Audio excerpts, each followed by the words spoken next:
Bueno, entonces vamos a abrir ahora sí la conversación. Son las 10:50 de la mañana. Entonces proponemos una primera ronda de conversación con la maestra Ángela Chaverra de los ponentes para que haya, digamos, realización de preguntas mutuas en ambos sentidos. Proponemos que sea media hora de conversación, tanto que los ponentes puedan realizarle a la maestra como la maestra pueda realizarle a los ponentes alrededor de sus proyectos.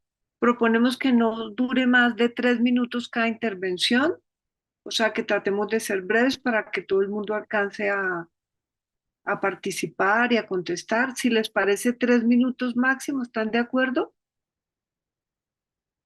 ¿Están de acuerdo? Porque es que si lo dejamos a 5 minutos ya nos perdemos. Listo. Entonces vamos a abrir una primera ronda de conversaciones y luego en los últimos 10 minutos o 15 minutos vamos a hacer un ejercicio de dejarles preguntas abiertas a nuestros doctorandos a partir y doctorandas a partir del trabajo que venimos realizando hoy. Entonces abrimos el diálogo. Dale, Ángela. Primero felicitarlos, de verdad, qué experiencias tan diversas, tan interesantes. Me gustó mucho, pues me gustaron mucho todas y obviamente cualquier apoyo que necesiten. Yo quisiera como hablar un poquito de lo que plantea Nancy, porque es que hay un asunto que a mí me problematiza mucho y es precisamente ese concepto de normalidad. Y me parece que eso incluso está atravesado el arte por ello, pues porque de verdad que yo sé que Sonia lo sabe, trataré de ser muy breve, y es jugarnos en ese asunto de la normalidad, porque incluso a nosotros nos han llamado pues de un montón de maneras por hacer lo que hacemos. Yo insistiría en que Nancy sea muy persistente en ese asunto, porque a mí me atraviesa mucho ese asunto de la pedagogía, porque finalmente la pedagogía también excluye, y me pareció muy bello lo de altos y bajitos, pues como todas esas discriminaciones que hacemos nosotros, ay, tan amanerado, ay, tan yo no sé qué. Y me parece que ahí hay un punto muy relevante que quisiera que atravesara muy clara la tesis, precisamente por esa construcción de subjetividad y una subjetividad ideal a la que le hemos hecho eco todos nosotros y que la pone en cuestión, pone en cuestión un asunto incluso ético y político, porque es que finalmente cuando a un niño se le dice, usted no es normal, ¿qué es lo que le estoy diciendo? ¿Qué es la normalidad? Finalmente la normalidad, ¿qué es? Y cuando nos damos cuenta, ninguno de nosotros somos normales, porque la normalidad es un estado ideal que nos han precisado y que nos ha llevado a innumerables dolores. Ser gordo, ser flaco, ser negro, ser blanco, ser mujer, ser hombre, ser no sé qué, ser alto, ser bajito, pertenecer, ser más rápido, ser más lento. Y finalmente trabajamos en un mundo binario y esa binariedad tiene consecuencias nefastas para la construcción de una comunidad. Yo la alentaría que ese trabajo, ese asunto de la normalidad fuera muy persistente y muy agudo, como una pregunta para todos nosotros. ¿Qué entendemos por normalidad? Y cómo de alguna manera la normalidad es un mecanismo casi fascista porque siempre delega a otros que no están dentro de ese círculo de la normalidad. Bueno, empiezo con Nancy y después obviamente, pero para los 3 minutos que me dijeron. Listo. ¿Hay algún otro comentario o puede seguir la maestra haciéndoles comentarios? ¿Hay algún otro comentario que ustedes quieran hacer, que quieran preguntar? Hicieron un comentario, Nancy, para ti. ¿Tienes alguna opinión o algo por contestar? Bueno, entonces, Angelita, si quieres continuar haciendo comentarios respecto de los colegas y ellos, pues en su momento Sí, conversarán contigo. sí, no hay problema. De todas maneras, Diego, también es muy pertinente. Yo creo que en este momento E incluso eso se enlaza perfectamente con lo que planteaba Nancy, precisamente qué es lo que entendemos por una normalidad de género, por una normalidad de amar, por una normalidad de vestirnos, incluso porque yo me acuerdo cuando está el desfile del orgullo gay o cualquier otro desfile un asunto como parecido, que incluso personas que se llaman gays, que se llaman homosexuales, dicen, ay, pero no ensucien el desfile utilizando todas esas loqueras, hagamos un desfile decente. Y yo no lo puedo creer, o sea, hasta eso nos lo han amoldado, una forma de construcción incluso de la posibilidad de ser completamente diferente. No, si usted es gay, entonces compórtese como un gay, cocine, tenga abdominales bonitos, no haga tanta bulla, no se ponga esas tangas, no se ponga ese plumero, pues sea un decente gay para que la sociedad lo quiera. Cásese, tenga hijos y sea bien juiciosito. Y si quiere, pues estudia y todo para que sea no una loca por ahí, sino un modelo a seguir, pues que no haga mucha bulla y que se vista bien. Y a mí, por ejemplo, ese asunto siempre me ha preocupado porque es que tiene que ver con lo que hablaba con Nancy, una normalización incluso de la forma en que se debe comportar eh, la población diversa, pues todos, incluso yo como mujer, no haga bulla, peínese, píntese, póngase un vestido bonito, como salió sin brasier. Y entonces, a mí, a mí, a mí me parece que hacer eso en la clave de performatividad y de ficción, porque finalmente yo siento que vos tenés y yo tenemos un asunto ahí de la lengua menor, pero la lengua menor no es porque esté debajo, sino porque es la que desescribe el sistema, la que escribe de otras maneras. Además, me gusta mucho que eso sea en forma de escritura y en forma de narrativa y en forma incluso de voz, como también parte de este asunto en el que estás involucrado finalmente, en el que no es una cosa etnográfica, sino también gestora, auto todo, ¿cierto? Y me parece muy bonito que también tengas eco conmigo en lo de la comunidad, porque finalmente yo siento que aquí hay varias cosas, vos lo hablas desde la ficción, yo desde la fabulación, pero finalmente son cosas que se comprometen y que se establecen en forma conjunta. Yo te invito de pronto a buscar, no para que lo tengas como un referente, sino para que te pueda también complementar ese asunto de la fabulación que vale la pena y es bien bonito. Además, porque siento que Judith Butler no lo trabaja desde ese mismo escenario, pero ella habla de performatividad, ¿es cierto? Y esas performatividades que finalmente nos rompen la identidad, porque es que esa identidad nos ha hecho mucho daño y yo pensaría que buscar una identidad finalmente es buscar una aprobación y que desestimar la identidad precisamente permite ser ciudadano del mundo, pasar por diferentes escenarios, estar tranquilo en las formas como habitamos el mundo, sin tener que habitarla de una sola manera, sino crear escenarios posibles, mundos posibles, de venir animal, vegetal, mujer, hombre, niño, perro, gato, y finalmente no crear como lo quiere una sociedad de consumo, una identidad para poder decir que yo soy así y que finalmente no puedo mutar, sino que precisamente siempre estoy mutando. Y en mi mutación un día me da por ser pluma y otro día me da por ser corbata. ¿Y qué importa? Pues, ¿cuál es el grado de dificultad de ahí? Pues, cómo ese asunto de la performatividad viene a inscribir un concepto, a desinscribir un concepto de identidad. Y me parece que eso es muy bello, pues también en la forma de la narración. Diego, ¿tienes algún comentario? Sí, justamente, pues me resuena muchísimo este tema de lo que mencionas, esta normalización, esta estandarización de una identidad que justamente nos ha hecho bastante daño, que tiene que ver también con una construcción colonial, heteropatriarcal, que nos ha llevado o nos ha encerrado en unos moldes en los que nos podemos salir, de los que estamos obligados a permanecer si es que queremos o bien ser aceptados por la sociedad o bien que no se nos violente. Es algo bastante fuerte. Incluso, ahora que mencionabas el tema del orgullo y de todo esto, me recordaste un concepto que no alcancé a mencionar en mi presentación, y es el de la homonormatividad, que es un concepto planteado, Perdón, si es no que no estoy mal, entendí. Perdón, el ¿la de qué?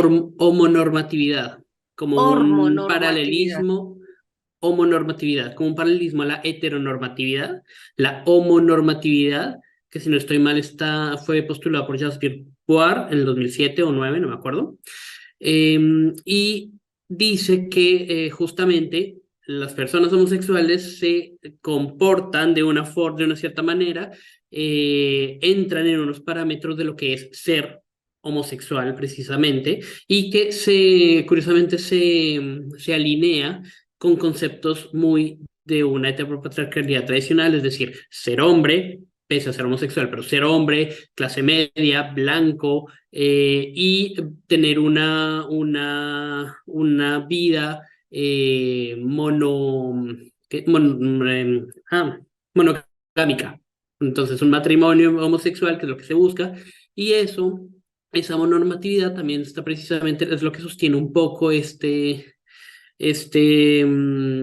hecho de que en el momento de de la migración, los estados decían que hay algunas personas LGBT que son más válidas que otras y que son que están más homonormadas que otras, entonces por ende son ciudadanos de mayor categoría que otras.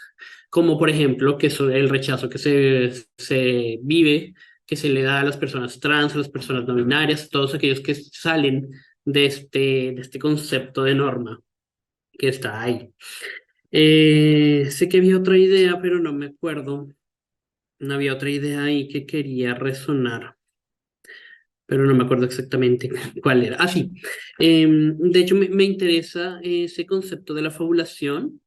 La maestra Sonia ya lo había mencionado un par de veces. No lo he indagado mucho, pero creo que me gustaría leer un poco al respecto para ver. No necesariamente para verlo si resuena o no, o si para incluir en mi tesis, pero sí como para tener en cuenta y abrirme un poco más las perspectivas de este concepto, que me parece muy interesante. Es muy bello. Si querés, yo te paso material. Calomario y yo, Sonia también sabe quién es Calomario, es un profe. He hecho 3 artículos sobre la fabulación específicamente, y el último fue precisamente dentro del marco del proyecto Reverberar, en el que participamos pues Sonia y varios de ustedes. Además, porque yo ya te conocía, yo ya te había oído hablar. Cuando tú empezaste a hablar, yo dije, pero yo ya le conozco de ustedes, y lo mismo la de Nancy. Yo creo que la que no conocía era la musical. Pero si yo te conocía cuando empezaste a hablar, dije, yo conozco este proceso, además por lo de transmigrar y todo. Yo te puedo hacer llegar a través de Sonia, o tú mismo me puedes escribir angela.chaverra@udea.edu.co, y yo te mando material, porque de verdad es un concepto precioso. Pues incluso Sonia y yo hemos discutido algo, porque claro, ese proceso de ficción, Sonia lo trabaja desde la ficción, pero yo creo que hay unos asuntos que nos acercan. Claro, hay diferencias, y eso también es válido, y qué maravilla, precisamente porque las diferencias te dan puntos de comparaciones, en qué cosas sí, en qué cosas no, me quedo con esto no, pero me parece que es un concepto que empieza a coger una fuerza en estos días. Una estudiante lo citaba y ella lo investigó más, y lo dijo de una manera tan hermosa, que yo dije, ay, es muy bello. Es que es un asunto que trabaja sobre el deseo, sobre la comunidad, sobre plantearnos la potencia de lo falso, sobre esa cosa de romper de verdad un eje en el que nos han trazado. Eras tú el que, o eran, no me acuerdo en este momento, el que las personas que decían que precisamente nos han enmarcado dentro de un cuerpo occidental, ¿cierto? Ha tenido a unas construcciones de un sujeto trascendental, y ese sujeto trascendental es bien complicado. Pues es una de las cosas que me parece importante como ir destituyendo, como un ser de la trascendentalidad, que también haya un asunto de la inmanencia. Pues y esa inmanencia también es espiritual, porque cuando hablamos de trascendencia hablamos de religión. No, no hablamos de religión. Es increíble, pero lo menos trascendente es la religión. Hablamos incluso de ideal de la razón, de un ideal de la razón, de la normatividad que están hablando ustedes dos. Y también de la música, ¿cierto? Porque me parece que ahí hay un asunto. Yo te mando material porque es un texto bien, es un término bien interesante, muy interesante. Y te mando otros textos también de otra gente que ha trabajado ese asunto de una manera muchísimo más compleja que el cuerpo habla porque ya son personas filósofas. Yo no tengo la idea de ser filósofa, sino que esos conceptos a mí me apuntan hacia la construcción también de mi propia corporalidad, pero también de mi propuesta artística. Pero obviamente muy lejos estoy yo de ser filósofa. Muchas Y es gracias. que, y es que acá queda planteado una pregunta que fue la pregunta inicial de esta mañana, y es, ¿cuál es el recurso que están usando realmente o el que van a usar? ¿Sí? Porque es muy importante que eso tenga potencia. Fíjate lo que acaba de señalar Ángela de lo que es el fabular. Tú hablas del ficcionar. Si lo miras bien, ¿qué implicaciones tiene para lo que estás diciendo? Y de otra parte, creo que va apareciendo algo común que lo señalo y lo dejo ahí para de pronto convocar el diálogo, y es el tema de la normatividad, entre comillas, y de la jerarquía anatomopolítica de los cuerpos, la pregunta por las identidades y la pregunta incluso por la anatomopolítica de las sensibilidades en el caso de la música. Nancy, vas tú. Sí, sí. Una pregunta para la maestra Ángela María. ¿Se podrán hacer fabulaciones en espacios escolares como primaria, secundaria? ¿Y ella cómo cree que puede ser esto? Pues tú ya lo estás haciendo con lo que nos has mostrado con los videos, ya lo estás haciendo. Precisamente cuando generas la pregunta por la normalidad, ya estás deshaciendo una verdad que ha estado enmarcada dentro de los parámetros educativos. Es que, no, es que la educación también tiene muchos problemas y muchos problemas cuando uniformamos a los jóvenes. El uniformar a los jóvenes es negarles su cuerpo, negarles su capacidad de también de decidir cómo quieren estar hoy, si quieren estar verdes, rosados, amarillos, si quieren ir con un peinado punk, pues finalmente miren el cuerpo cómo se condiciona y todos los problemas que han habido y que seguimos oyendo, que los hacen motilar, que les quitan las aretas, que les hacen eh, mm, romper pues, esconderse de los tatuajes. Finalmente, el cuerpo es uno de los mayores depositarios de esta normatividad y de la fabulación, finalmente porque los cuerpos nuestros son cuerpos diseñados para la disciplina y el control. No se siente así, no hable con la boca llena, no bostece, no se duerma, no venga así, siéntese bien, no se rasque la cabeza, no, pues totalmente el cuerpo finalmente es un cuerpo, como Sócrates decía, prisión, pero no Sócrates idealizaba la prisión. No, nosotros, no, pues el cuerpo debe estar en libertad, debe jugar, ser libre, decidir qué se pone, porque un joven no puede decidir cómo quiere ir a su colegio. Sí, está bien, habrá si en educación física se necesita pues que el cuerpo tenga más disposición para hacer ejercicio o danza, no sé qué, obviamente, o si se va a hacer una clase de música, claro, hay que disponer el cuerpo y también eso tendrá que ver con ciertos vestuarios, pero que haya la libertad también ahí. Entonces yo pienso, Nancy, que cuando vos presentas tus proyectos ya hay un asunto de fabular vos lo decías también cuando decías que vos querías cantar, que porque vos te sentías prisionera también que tenías, no dijiste eso, pero sino dijiste que querías tener voz. Y tener voz y cantar también es una forma de fabular. Precisamente, o cuando mi marido baila, que no baila sobre una técnica, sino que no la entiende la técnica, no le da, pero baila, también es una ruptura de esquemas. Y antes se burlaba y él se sentía muy mal porque se burlaban, y ya no le importa. Pues la fabulación son pequeños detalles que rompen precisamente eso que hemos dado como verdadero, que el cuerpo solo se puede mover de una forma, que escuchar música solo. Además, muy interesante ese asunto de la performatividad del sonido, porque finalmente los cuerpos tienen sonido. Cuando uno camina, tiene sonido. Cuando se rozan los mundos, tiene sonido. Lo que pasa es que somos muy pocos perceptivos a esos sonidos corporales. Y finalmente se podría hacer una orquesta, volviendo ya al otro trabajo de todos los sonidos corporales. Eso lo hemos hecho nosotros también en el cuerpo habla, los sonidos del cuerpo y sonidos internos y sonidos externos y sonidos de pues es muy bello, pero micro, micro, todo el ejercicio que hacemos, todos los movimientos tienen sonido y poderlos escuchar. Hay gente que se ha hecho unas performances maravillosas de ponerse micrófonos y eso es maravilloso.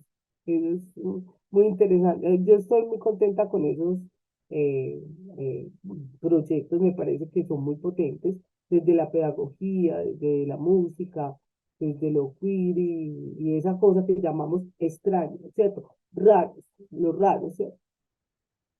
Y aparece eso bien fuerte acá en esta cohorte, Ángela. Aparece las ideas de lo extraño, lo raro y el ruido, ¿sí? Como que marca allí. Entonces, bueno, seguimos en la conversación. ¿Quién más quiere hacer algún comentario? ¿Hacer alguna pregunta o hacer algún comentario? Yo quiero. María Tere. Quería, pues siempre, Ángela, el encuentro contigo, a mí personalmente me abre nuevas capas de interés además, en este caso, la fuerza docente, la manera de tu presentación, cómo tú hablas a partir del acontecimiento y cómo das cuenta de todo en términos del acontecimiento. Y en la presentación vas dando pues de dónde viene y cómo se da el devenir de un proceso creativo, nos va llevando al proceso creativo y después queda resonando en nosotros la fuerza de la pregunta que te hace el asistente.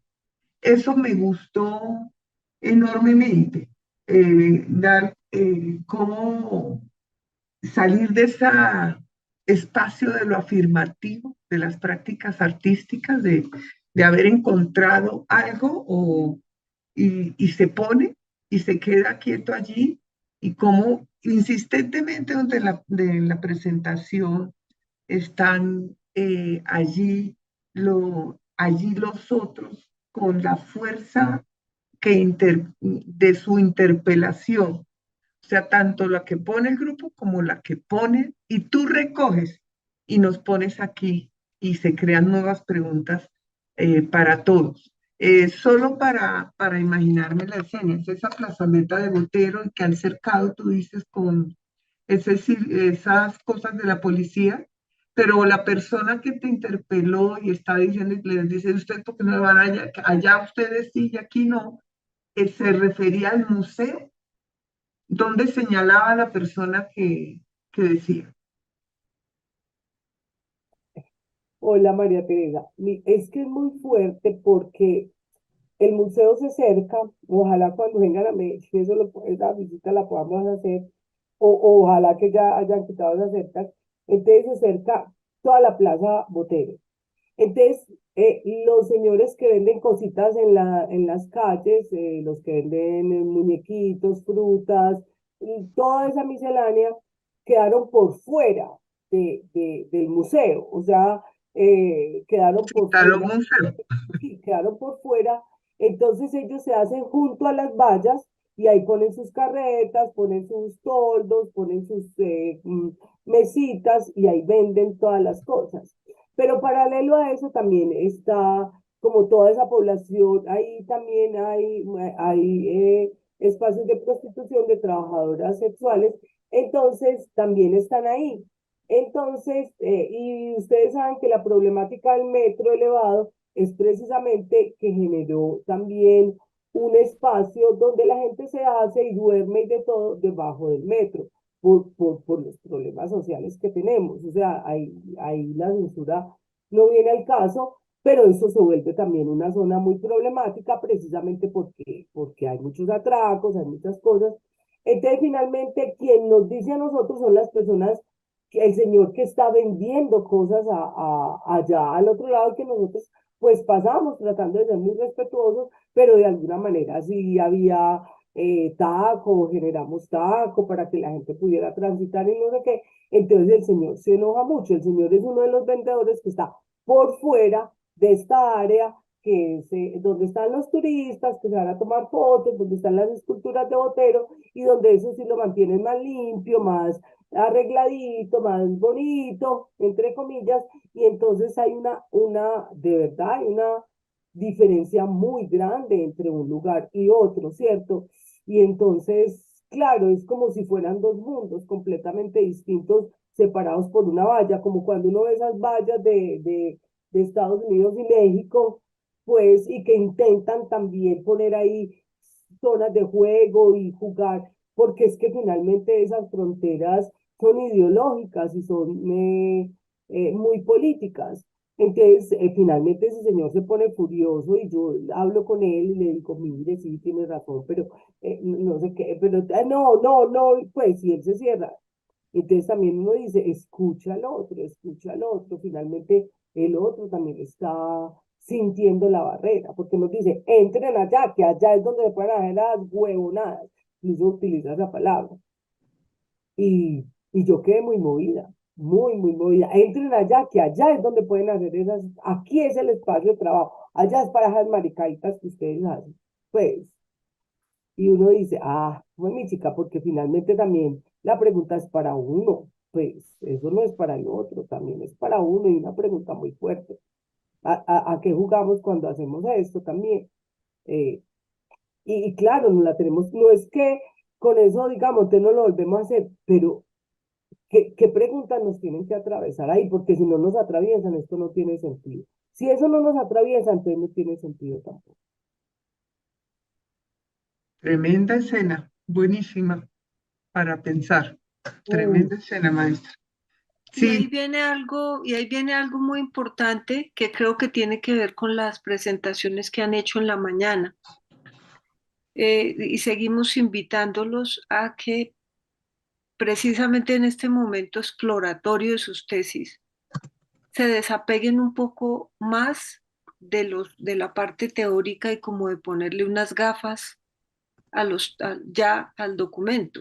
Creo que hoy ha aparecido preguntas que les interrogan sus aspectos teóricos, entre ellos el tema de la normalidad. Está apareciendo la interrogación específica por las disciplinas, por la idea de identidad, porque hay muchos autores y hay mucho escrito sobre el tema y uno puede incluso tomar un autor sobre identidad, pero también viendo qué implicaciones tiene la noción de identidad. Ángela está señalando hoy algo muy importante y Rafael también lo puso y si ustedes todos lo ven, todos están trabajando con la significancia y las simbologías de las jerarquías biopolíticas en la organización de la vida, de los espacios, de las experiencias corporales, incluso de los espacios en la calle, de los espacios en el aula, el adentro y el afuera, la intimidad y la externidad, y qué está válido y lo que Ángela está señalando, qué puede pasar y qué sucede si pasa allá adentro y si no pasa allá adentro. Y en este país si ustedes lo ven claramente, esa organización tiene que ver incluso con las dinámicas de la guerra y de cómo se ha establecido que sí se puede, quién no puede, si se puede, en dónde, qué y en dónde sí. Que creo que demos paso para ir cerrando la mañana a preguntas que les dejemos a nuestros doctorandos y a nuestras doctorandas, maestras. Creo que podemos empezar, digamos, en el orden de la presentación, como se dio el día de hoy. Empecemos a preguntas para Diego. Yo creo que Ángela y maestra María Teresa, que están aquí acompañándonos, colegas todos, si quieren dejarle preguntas a, a Diego, comencemos con preguntas para Diego. Son las 11:23. Vamos a dedicarle 5 minutos a preguntas para Diego, entre todos, que no pase de 5 preguntas. Todas las preguntas, Diego, tienen la intención de ayudar a, a que tú vayas modelando, encontrando rutas. Como se supone que en la entrega final ustedes van a tomar todas estas cosas y las van a ir organizando como en esas preguntas que hay finalmente para la candidatura, pues estas preguntas también las pueden ir acomodando, ¿no? No resolviéndolas, solo es acomodando las preguntas de esto que ha aparecido acá, porque son redes e intercambios. Angelita, dale. Una recomendación. Yo no sé si conoces a Antonio Prieto, él estuvo con nosotros el año pasado en el seminario de Reverberar, pero él viene asesorando una serie de tesis y aquí hay algunas que también, yo no me acuerdo muy bien los nombres, pero también te los puedo, una que se llama La Piroba Artista, la piroba artista, a ella la está asesorando Antonio Prieto y también es como una mirada sobre eso eh, pensaría que una escritura de ese corte es bien interesante porque permite ser creativa, pero también muy performativa. Entonces, yo creo que ese concepto de escritura performativa para vos sería muy interesante porque mi llamado también un poquito a todos los que están acá en este momento es que también alteren las formas de la escritura. Y vos ahí, precisamente porque finalmente es un doctorado en estudios creativos, ¿cierto? Y la creatividad finalmente también se tiene que poner en la forma en que uno escribe, entonces me parece que es muy importante que esa escritura sea una escritura performativa, una escritura de otro orden, una escritura en que vos también estés como más involucrado, yo no sé cómo decirlo, pero que también te permita romper con las maneras. A mí me parece muy interesante esa experiencia y también hay un trabajo de Juan Camilo Londoño Manco que acaba de hacer sobre Lady Zunga. Si sabes quién es Lady Zunga, Mm. muy interesante ese trabajo de Lady Zunga y de esta joven, pues así haya cosas en las que no estemos de acuerdo, porque uno no tiene que estar de acuerdo con todo. Esta chica o este chique, eh, Nadia Granados, se acaba también de ganar el premio de la universidad, el Premio Nacional de la Universidad de Antioquia, el premio Luis Caballero. Hay cosas en las que yo me aparto, pero también pues tengo que reconocer ahí como unos devenires bien interesantes. Entonces, me parece que también hay un movimiento muy fuerte en todo esto que estás trabajando, Diego. Ponele atención para que también eso forme un circuito. Pues me parece que es importante. Entonces, esas referencias te las doy porque han sido tesis muy destacadas, una es de AFIT y la otra es de la universidad, y creo que permiten también generar redes de conocimiento y también de activismo. Perdón, me cogió. Gracias, maestra. Entonces va la maestra María Teresa. Nos quedan 2 minuticos, maestra.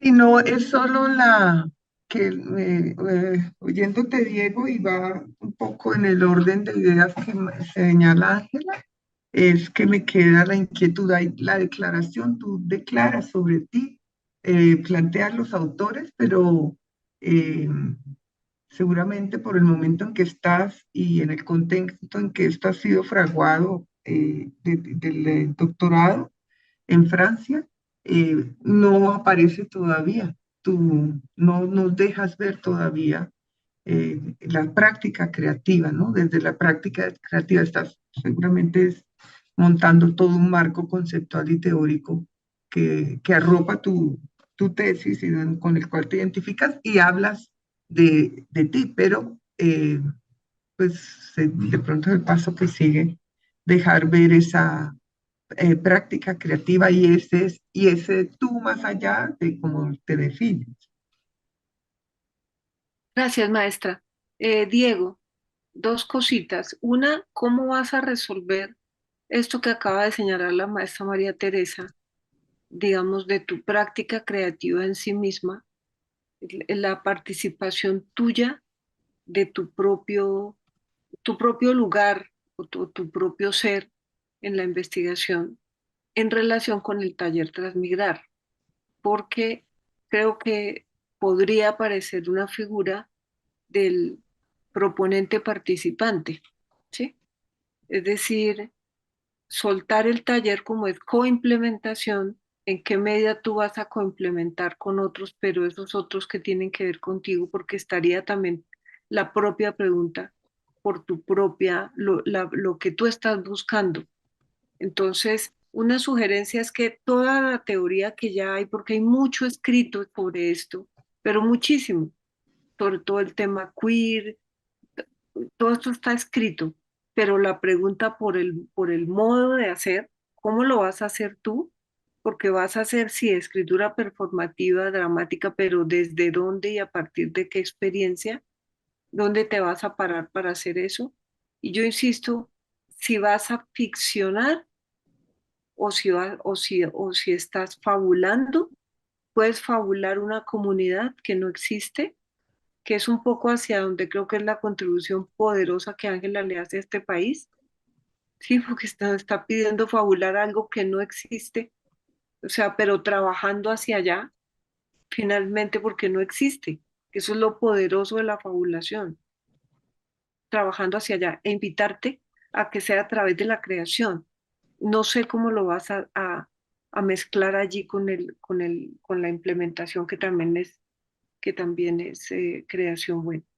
Y preguntarte desde dónde estás usando la idea performar, porque ahora creo que hay una cosa allí medio desviada que se utiliza la idea performar cuando se está hablando realmente de representar, ¿sí? Entonces, creo De que si hay, acuerdo.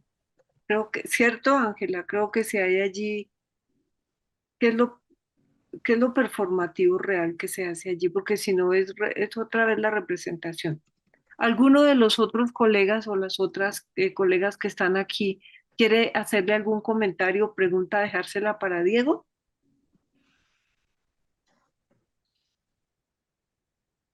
No, Bueno, pasemos a Rafa. entonces sigamos con Rafa. 5 minuticos para Rafa. Aquí, ¿qué es lo que dices, Ángela? Incluso desde esa dinámica queer se empieza a representar mucho y a mí eso me preocupa mucho. Si es la representación. Mm. Porque si hay Además del una, mismo modelo, ¿no? claro, porque finalmente se cae en lo que se critica. Y por eso es tan importante ir revisando. Y yo siento que lo que te está diciendo Sonia, y también pasa para Rafa, es precisamente revisarnos mucho, ser capaz de revisarnos mucho, mucho todo, porque uno cae, pues, porque no es tan fácil, porque uno cae constantemente. Entonces, pero se trata de hacer un filtro constante y para todos eso es muy importante. Sí, los autores son apoyos que uno después recurre a ellos. ¿Sí? Al final uno como que va poniendo, pero lo otro tienes que irlo solucionando. Y ahí hay otro tema que es el tema de la autoetnografía. Tú puedes decir que vas a usar escritura a partir de tipo autoetnográfico, pero hay que tener mucho cuidado, porque si la tesis toda es autoetnográfica, hay que resolver al final la triangulación etnográfica para la interpretación. Eso hay que aclararlo. O vas a hacer escritura autoetnográfica porque te permite la relación y la reflexividad consigo mismo y hasta ahí llegas, o es en relación a una comunidad, pero mucho cuidado porque esa declaratoria, al final te pueden poner un etnógrafo con todas las de la ley que te va a decir al final, bueno, ¿y dónde está aquí la interpretación final de la estructura del triángulo etnográfico? Ujú. Y si no se hizo por ahí, ¿sí? Entonces como nosotros estamos amparados en los estudios artísticos que rezan, que podemos usar y tomar de distintas disciplinas, pero finalmente nosotros creamos nuestro método, nuestra ruta. Eso hay que declararlo al comienzo, para decir, tomo esto, pero no me quedo con un método, o si lo vas a tomar, pues tomarlo. Vamos con Rafa, entonces, profe Ángela, ¿quieres comenzar tú con Rafa? Sí, sí, perdón, De la música, ¿no? sí. De la escucha. A mí me pareció una presentación muy performada, incluso porque en esos momentos en que no se podía escuchar, pues que claro que sí se podía escuchar, pero precisamente eh, en esa mezcla de sonidos, en ese carnaval de sonidos, empiezo yo a pensar incluso pues en las cosas que no somos conscientes del sonido, y pensé mucho en lo que habla, en el trabajo que hace Antonina Artaud del cuerpo sin órganos, y donde también se construye una palabra que es la palabra de Dios, la palabra santa y la palabra jerárquica, y esa palabra está atravesada sobre todo el teatro. Yo hacía la comparación por el teatro porque yo realmente pues de música no sé. Yo, por ejemplo, comparaba también esto con todo lo que hizo pues Mars Cunningham y se me fue el músico, pues, y John Cage, y me parecía muy interesante precisamente cuando John Cage graba a toda la gente entrando y después pone esto. Yo siento que ahí hay un potencial muy interesante, muy grande. Me gusta mucho esa idea de toda esa música performada. Me gustaría mucho que incluso esa tesis tuviera pues esa relación también como, con la ciudad y con la comunidad, porque hay veces siento que, pues tú no lo presentaste, de pronto no, en los videos se me fue un poco, también finalmente es ese asunto con la comunidad, cómo lo vas a manejar. Porque también yo vi ahí un asunto de orden comunitario, unos experimentos que estás haciendo, eh, eh, cómo hacerla, a ver, yo sé que también tienen, ¿cómo lo digo yo? Yo sé que también tienen que hacer un trabajo escritural, pero cómo ese trabajo escritural lo hace sonar, me hago entender un poquito, y en esa línea, ¿qué papel desempeña precisamente el otro, no tu grupo o con quien venís haciendo tus trabajos, sino también ese otro que es precisamente la ciudad, porque esos caos siempre remiten generalmente a la ciudad.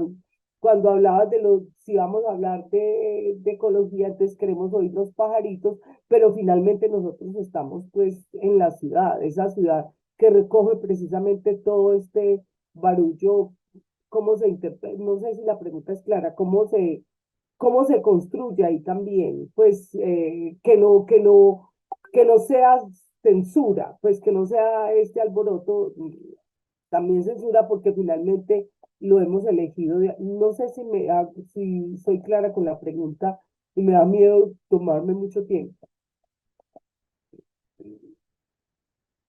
Maestra María Tere, Y yo también, bueno, primero agradecer porque ya voy entendiendo más la propuesta de Rafa y también cómo ha ido madurando eso en espacios universitarios, que es importante, no ver dónde esto se va cocinando. Él habla de sus estudiantes, etcétera. Entonces es claro como esa lógica incluso de laboratorio que nos es posible amparados por los espacios universitarios.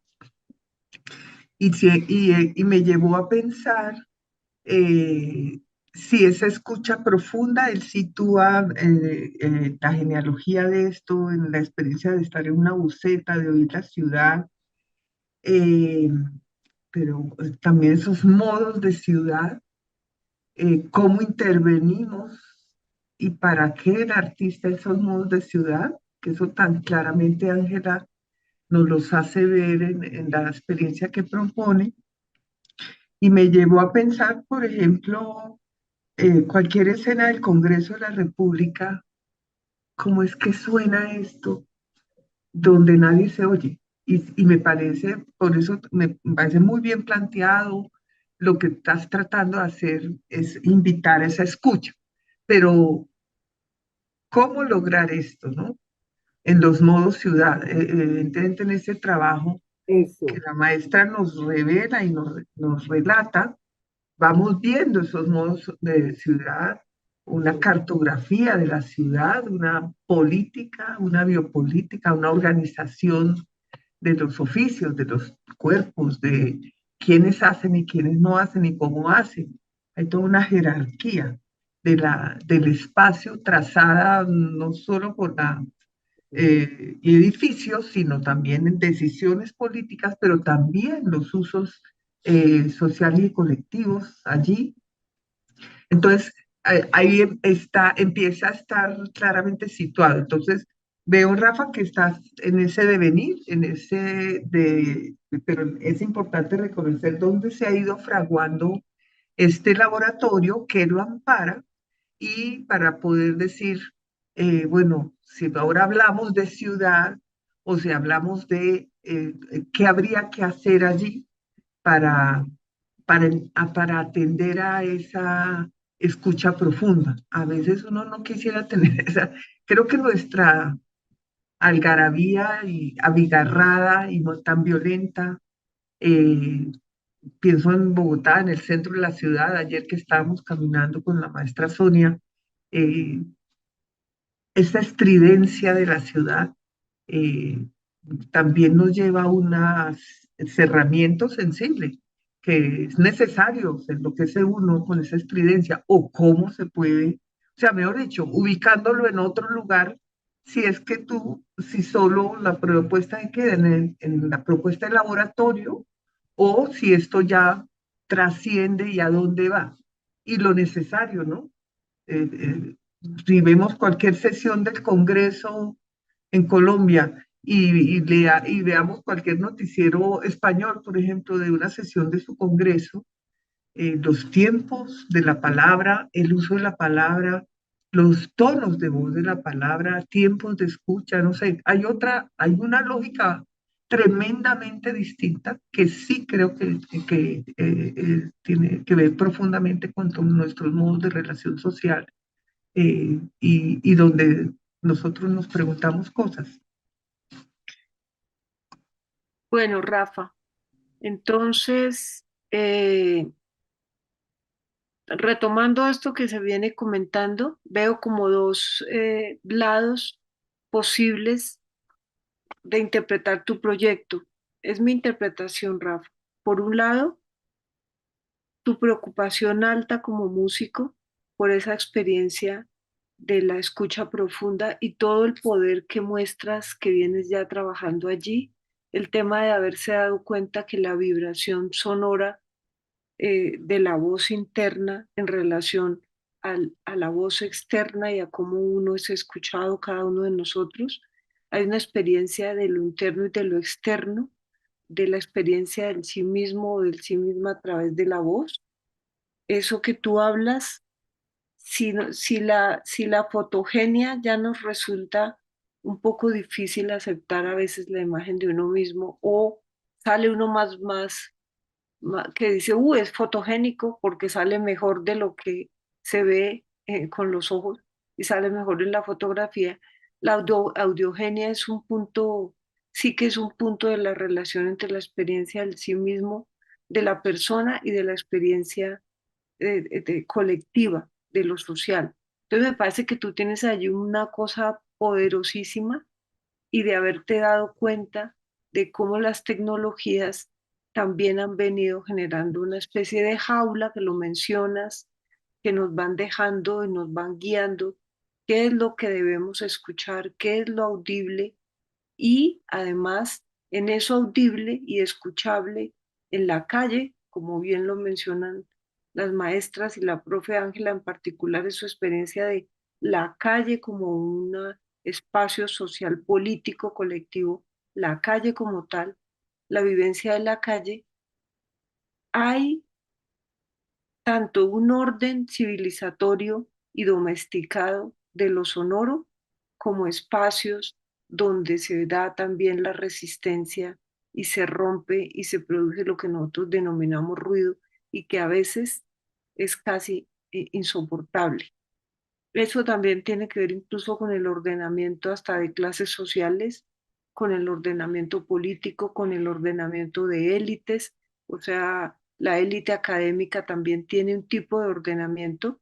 Un colega que entró a la SAP dijo, esto no es una facultad de artes, esto es un manicomio, por el ruido y por la manera y por el orden de los cuerpos y por todo lo que ocurría allí, no soportó, era un colega español, no soportó 5 minutos en la entrada de la facultad y se requiere una disposición para entrar en ese tipo de ruido, de pobres que quieren ser artistas y de ricos que se cuelan porque resulta barato, ¿sí? Eh, entonces, hay allí, me parece que si se ha estudiado el orden civilizatorio a partir de la domesticación del agua y del disciplinamiento del olor, no hay muchos estudios, Rafael, acerca del orden civilizatorio de las sonoridades y de las jerarquías biopolíticas de las sonoridades. No lo hay. Y esto no lo hay porque los músicos se han centrado, pues, en producir música, ¿no? Es exigente la música. Entonces, me parece que ese es un polo que tú tienes muy poderoso, pero que por el otro lado está lo que pueden ser los espacios íntimos y la calle. Tal vez no trabajes con un público en particular o una comunidad en particular, sino con la experiencia de intimidad y experiencia de intimidad y de la calle en particular. Me parece que estás haciendo plástica sonora y que tu proyecto pudiera ser un tipo de proyecto de creación que se va haciendo a través de proyectos de creación, donde tú vas a ir indagando aspectos de lo que te interesa. Y sí me parece que esta ciudad debería tener instauraciones sonoras en determinados momentos donde este espacio, que efectivamente es un manicomio, nuestra calle, pueda tener espacios donde la gente pueda entrar por un instante y tener un instante de relax y de tratamiento para nuestro estrés y pensar qué tipo de sonoridades se requerirían para un espacio como este. Porque fíjate que tú pones la nota a mí y tienes la experiencia del músico, la música que va girando y va haciendo la nota a mí con distintas partituras y se va moviendo, pero esa nota a mí resulta para los que no somos músicos, creo, pues bastante, a veces como no llega a ser tan agradable la experiencia hasta que uno se ajusta y se acomoda a entrar en ese espacio. Creo que tú estás por el lado de la instauración sonora, efectivamente estás trabajando, coge los hilos del sentido porque trabajas con la energía, inmediatamente nos llevas hacia allá. Y yo sí dejo la pregunta acerca del camino del Tao, es decir, puede que enseñe y te dé rutas para la indagación propiamente, pero nosotros somos de la disonancia, o sea, este otro lado, nosotros somos del ruido, de la disonancia, y ese es De la estridencia, maestra. Ni siquiera disonancia. Qué ruido. Sí, sí, sí, es que yo creo que mi pregunta era por ese lado, porque entonces yo no lo supe decir como bien, pero también me preocupa de pronto que nosotros pensemos que finalmente estamos en el ruido, ¿cierto? Miren que lo que pasaba con lo que me preguntaba María Teresa y el Señor, final, y el Señor nos gritaba, es que nos gritaba furioso. Y entonces También ahí siento que hay una normalización de, de una paz que no podemos encontrar sino como en el silencio. Eso es más o menos lo que yo quería decir, porque no es que esté abogando por el ruido, pero de alguna manera sí. Porque entonces esta otra cosa también del mundo, de la espiritualidad, a veces nos lo han mostrado como un asunto muy en silencio, como un asunto muy idealizado también. Y entonces, por eso era la pregunta mía por la ciudad, que eso no vaya a generar precisamente, o que pueda generar un contraste que no moralice, porque finalmente a mí me parece una propuesta muy bella, precisamente porque es que esta sociedad ruidosa y esta sociedad ruidosa y también eso es un acto de resistencia, el ruido también es una forma de no quedarnos callados, también pues como que es que nos han dicho que ¿cómo es? Hay refranes terribles sobre eso. El que mucho, que habla mucho, se equivoca mucho, a boca cerrada no entran moscas, más vale callar que locamente hablar y por el estilo hay muchos.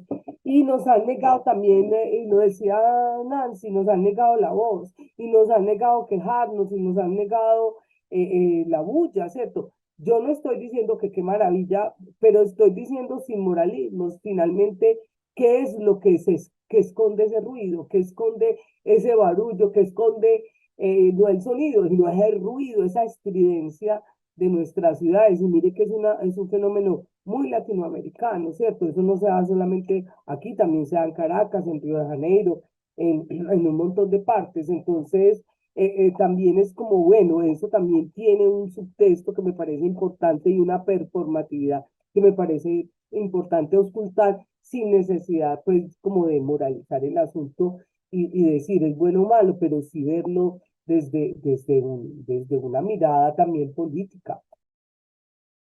Creo que Dora está levantando la mano y Nancy. Sí, Maestra Sonia, ¿será que se cayó la profe? no la veo. No la veo. Sí, sigamos entonces, Dora, y luego Nancy. Sí, maestra, es que precisamente recordando ahorita la presentación del maestro Rafael, veíamos cómo él también está entablando ese tipo de no escucha y de silenciación cuando en sus actos performáticos durante la presentación empieza a colocar ese ruido. Es un ruido que se lo come, que se lo devora, que no lo deja hablar, que no le permite expresar y a todos quisiéramos escuchar lo que él está leyendo, a pesar de que lo estamos leyendo, pero el ruido es tan fuerte que nos quedamos con ese zumbido ahí, como en el cerebro atrapados. Entonces me parece muy bonito porque está haciendo como está colocando los dos lugares de mirada en esta situación de la escucha, ¿no? Como lo que sucede en el aula, lo que sucede en él como músico, lo que sucede con el ambiente sonoro ideal, pues, pero también lo que sucede en la vida cotidiana y en esta vida que nosotros estamos totalmente absortos, ¿no? Lo que hablaba un poco la maestra Sonia hace un momento.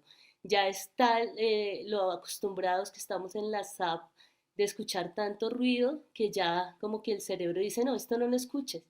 Y sí, y nos esforzamos por escuchar al otro, por buscar la voz del otro. Eso era, maestra.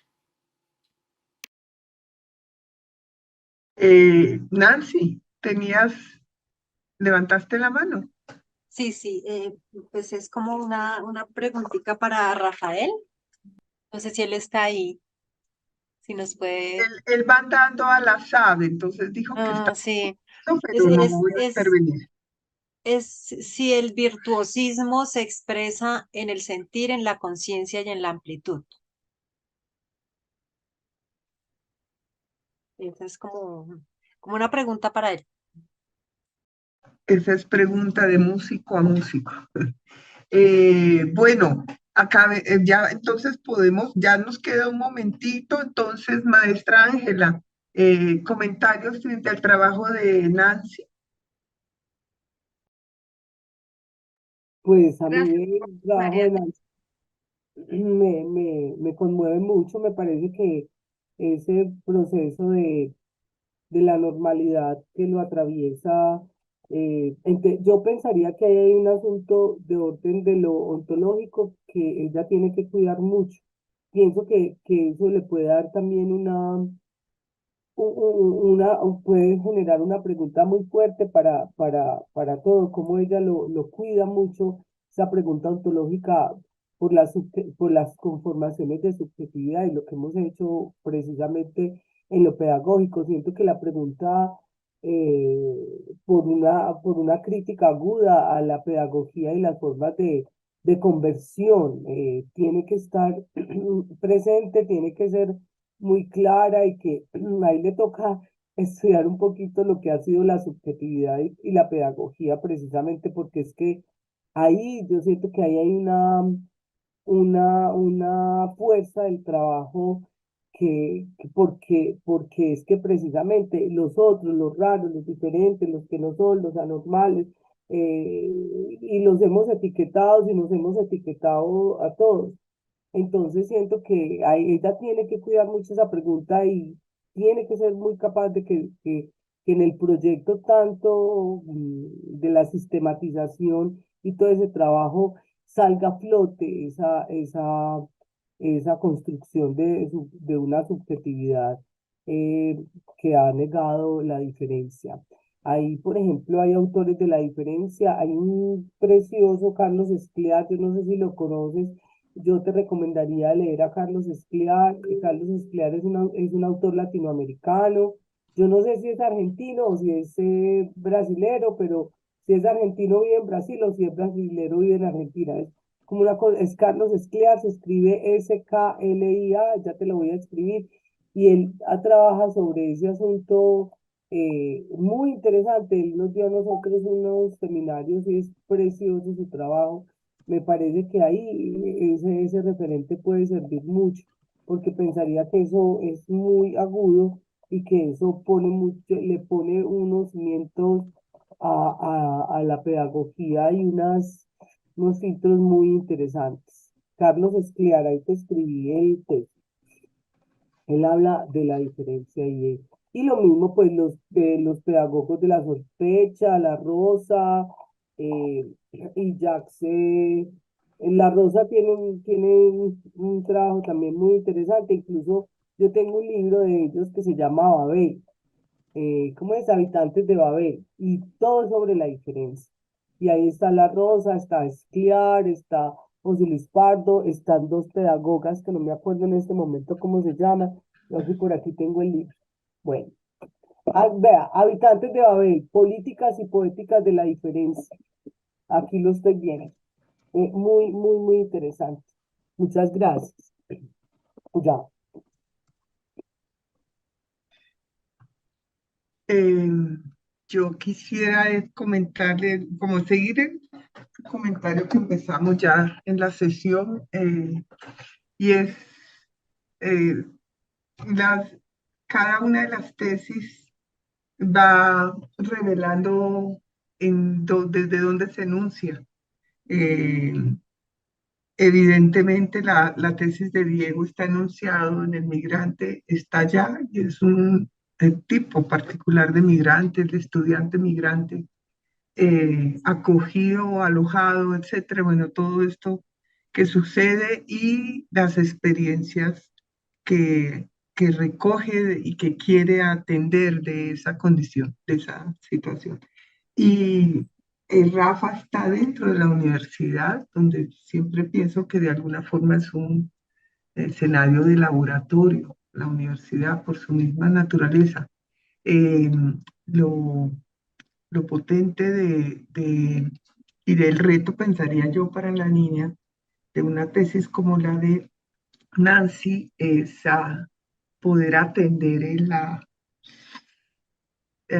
tensa densidad estética de habitar la escuela, y qué tipo de escuela, un poco con esas imágenes que ella pone allí y también esa matriz religiosa tan fuerte, y desde allí esos actos, eh, ya no, como decía la maestra Sonia, de estar pensando en la internalidad y la externalidad, sino esos actos casi que mínimos que hacen los docentes, que vuelven su clase un pequeño laboratorio eh, para tratar de evadir ciertas, no, toda esa cantidad de control y de coerción social que se monta en la escuela y transformar muchas veces los escenarios posibles de esta escuela en coerción. Entonces, me parece muy importante la respuesta que te dio la maestra Ángela cuando tú le preguntas, porque es la pregunta en la escuela, ¿y cómo podría hacer yo eso allá adentro? Y ella te dice, es que ya lo estás haciendo con solamente preguntártelo. Entonces, creo que sí, como cada una de estas tesis, como que nos pone unas dimensiones, nos ubica en unas dimensiones de dónde es posible el ejercicio del arte en sus escenarios y también que puedan ser atendida eso, ¿no? A veces los escenarios de la escuela son pues son espacios particularmente normalizados, controlados, politizados, y, y poder atender también, Nancy es mujer, las a veces vibraciones que logra un maestro en un escenario como este. Me parece que es el reto de esta tesis, eh, poder dar cuenta también de la especies con la que se está presentando, ¿no? Si ponemos el contraste y dibujáramos lo que la maestra Ángela nos reveló, vemos la calle, vemos ese espacio, ese control, que es político, además que sabemos que el otro el alcalde puede que lo quite, en fin, y se arma una jerarquía de los cuerpos, de los oficios, y no hay que, pero está afuera en la calle. eh, eh,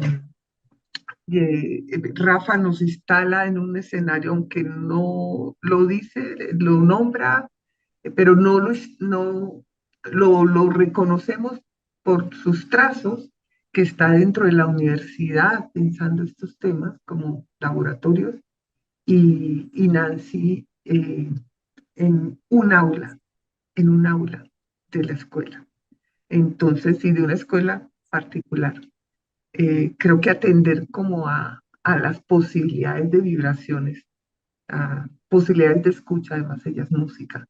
Y hay una imagen que me parece muy reveladora, Nancy, esa que dices, el nudo en la garganta. Creo que eso es tremendo para hablar de la escuela y del ejercicio que haces como maestra.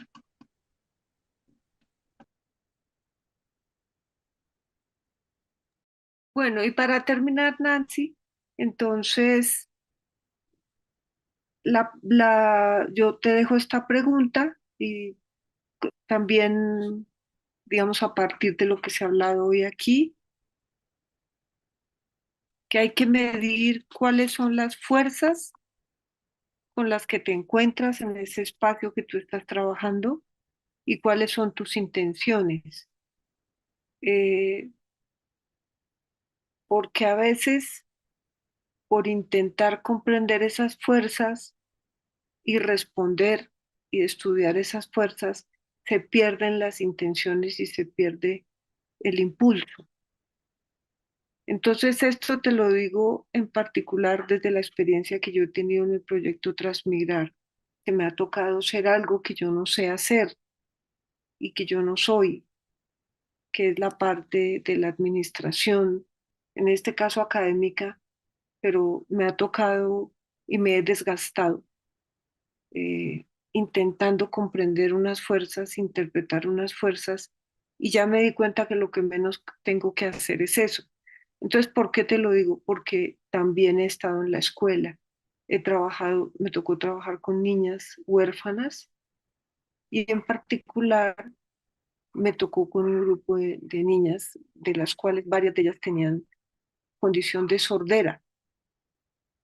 Y me desgasté mucho, veo tu proyecto y me acuerdo de esa experiencia, me desgasté mucho intentando comprender por qué la normativa normativa de la escuela no priorizaba a estas chicas, todo lo que pasaba. Eso hay que estudiarlo a profundidad, sí, y hay que comprenderlo, pero hay que tratar que eso no pare las intenciones y la poderosa intención, la necesidad de cantar para desenrollar ese nudo que está en la garganta. Entonces, me parece que tal vez una pedagogía inversa, ya lo hemos conversado, ¿qué es lo que tienen de maravilloso estas personas? Que uno se puede revelar completamente ante estas personas. Tú puedes contarles tu propia necesidad, tus propias intenciones y por qué estás haciendo ese proyecto y dejar que sea al revés, o sea, que sean ellas y ellos quienes guíen el proceso, que la estudiante seas tú, porque creo que hay mucho por aprender de estas comunidades. Eh, a mí estas niñas me enseñaron la tactilidad, porque no nos podíamos comunicar, pero yo aprendí muchas cosas de lo que dice el tacto, del amor que se puede traspasar a través de un contacto o de una mirada o del silencio. Entonces, tal vez cantando de allá para acá, o sea, que la ruta sea tu propia transformación, porque no somos terapeutas, no sabemos cómo transformar al otro, no sabemos y es muy arriesgado, pero de pronto dejarse afectar de ellas y ellos, cómo ven ellos el mundo, y al revés, ¿no? Como cuando uno juega con un niño o una niña, ustedes sí se han dado cuenta que los adultos nos vamos al mundo de los niños y de las niñas y jugamos, y entonces si ellos dicen que esta es la mesita, entonces uno dice, bueno, esta es la mesita, pero el niño le puede decir a uno, no, pero esa no es la mesa, esa es la casa, y a uno le toca estar bamboleando la mente porque nosotros tenemos una razón ya instalada. Es una propuesta y hacer diario, ir anotando el registro, pero sobre todo ir haciendo proceso creativo. Y si de allí sale algo para proponer después como una ruta pedagógica, crítica, crítica una pedagogía sanante o algo así, pues puede que sí, pero sí la propia transformación, ¿no? De allá para acá. Ellos saben otras cosas. Eso también te lo cuento que me lo enseñó mi amiga Berta, maestra Mariate, que me decía que ella tiene una niña, su hija es autista, y me decía que al comienzo ella intentó aplicar todo lo que los médicos le decían, intentó aplicar todos los modelos, pero logró comunicarse con su hija, fue al revés. Y se dio cuenta que entonces que su hija le gustaba era dibujar y era dibujante. Ella no se había dado cuenta porque su hija le rayaba todo, las paredes, todo. Cuando ella atendió a eso, que su hija era dibujante y es una dibujante, encontró un camino, es una dibujante. Entonces, no sé, Nancy, tal vez esto pueda sonar, tal vez, bueno, es lo que te puedo decir. No sé si hay alguien más que quiera comentar algo más para algún colega, son las 2:06, ya nos pasamos 6 minutos. Si hay algún comentario o algo más, o podemos hacer el cierre. Ay, muchas gracias, Sonia. Bueno, Nancy. Maestra Ángela, por favor, puede cerrar la sesión. Con mucho gusto, es un placer siempre. Este es un asunto de verdad de amor. Muchas gracias y estoy a la orden y agradezco al doctorado siempre, a la universidad, a los profesores y profesoras y a ustedes los estudiantes. Recuerden que esto es un trayecto. eh, Esto no es la vida, y háganlo de verdad desde su deseo. Esto no es la vida y es una parte más y es muy importante, pero hay que disfrutarla. Y claro, hay momentos dolorosos, pero hay que disfrutarlo y hay que partir del deseo de cada uno de ustedes. Ánimo. Un Maestra abrazo. Mariate, Sí, no, algo, muchas gracias. algo por decir, maestra. No, no, muchas gracias por el acompañamiento. Siempre es un pasito más y agradecerle a Ángela porque es eso, el encuentro desde el amor, como es de distinto como que sí hace posible que esto se vuelva un trayecto y no, Dios mío, hay gente que queda rota para siempre después de tratar de hacer un doctorado.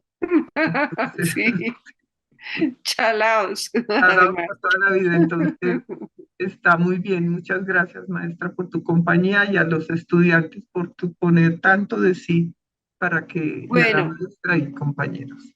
un abracito.